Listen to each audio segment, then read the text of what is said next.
एक बार की बात है, एक बहुत ही प्रसिद्ध और आत्मज्ञानी बौद्ध भिक्षु साल के ज्यादातर समय एक बहुत ही दुर्गम और ऊंचे पहाड़ में रहा करते थे। उस पर्वत पर चढ़ना बहुत ही मुश्किल था, इसीलिए पूरे साल भर में बहुत ही कम लोग उनसे मिलने जाते थे। उनसे केवल वही व्यक्ति मिलने जाता जो या तो उनसे मिलने का बहुत ही ज्यादा इच्छुक होता या फिर उसकी कोई बड़ी समस्या हो जिसका उसे समाधान पूछना होता। नहीं तो ज्यादातर लोग उनसे तभी मिलते जब वो पहाड़ से नीचे आते। एक बार पर्वतारोहियों का एक समूह उस पहाड़ में घूमने गया तो वहां उन्हें किसी व्यक्ति ने बौद्ध भिक्षु और उनकी बुद्धिमत्ता के बारे में बताया। बौद्ध भिक्षु की बुद्धिमत्ता के बारे में जानने के बाद पर्वतारोहियों के समूह ने उनसे मिलने का निश्चय किया। वे पहाड़ में और ऊपर की ओर चढ़ते हुए भिक्षु के आश्रम में पहुंच गए। बौद्ध भिक्षु ने उन्हें देखकर पूरे सम्मान के साथ उनका अभिवादन किया और बैठने के लिए कहा। कुछ देर तक बैठने के बाद उन लोगों ने अपनी अपनी समस्या बौद्ध भिक्षु के सामने रखने का विचार किया, लेकिन उनमें इस बात को लेकर बहस होने लगी कि पहले अपनी समस्या कौन बताएगा। सभी बोल रहे थे कि मेरी समस्या सबसे बड़ी है, इसीलिए पहले मैं अपनी समस्या का समाधान पूछूंगा।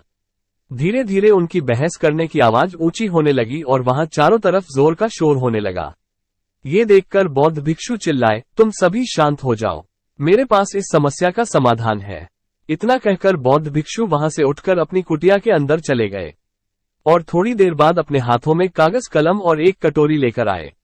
बौद्ध भिक्षु ने कहा, तुम सभी लोग एक गोला बनाकर बैठ जाओ और एक एक कागज कलम लेकर उसमें अपनी सबसे बड़ी समस्या लिखकर उस कागज के टुकड़े को मोड़कर इस कटोरी के अंदर डाल दो।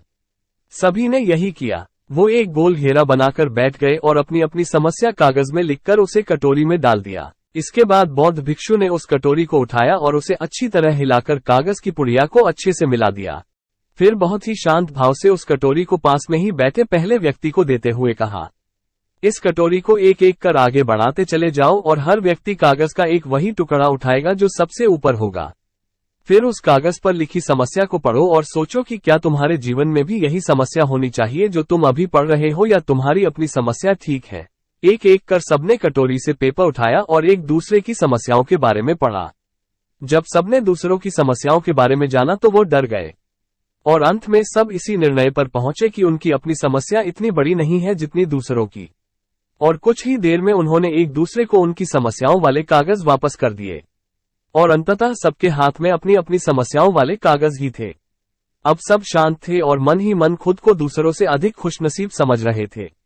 उनकी आंखें खोलने के लिए उन सब ने बौद्ध भिक्षु का दिल से धन्यवाद किया और वहां से चले गए।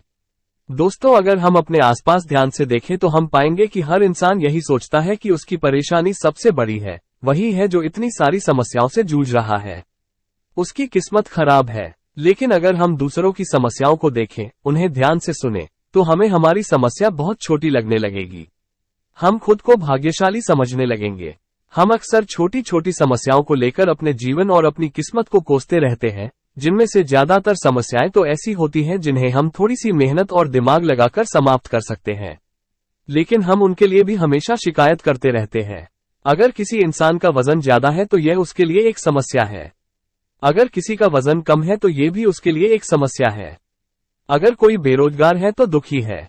अगर किसी के पास नौकरी है तो वह अपनी नौकरी से दुखी है, और ऐसा सिर्फ इसलिए है क्योंकि जो हमारे पास है हम उसे स्वीकारते नहीं है। हम उसे नकारात्मक दृष्टिकोण से देखते हैं और उसमें कमी निकालते रहते हैं और दुखी होते रहते हैं। इस दुनिया में ऐसा कोई इंसान नहीं है जिसके जीवन में समस्याएं नहीं है, और ऐसा कोई भी दिन नहीं आने वाला जिस दिन हमारे जीवन से सारी समस्याएं, सारी कमियां समाप्त हो जाएंगी।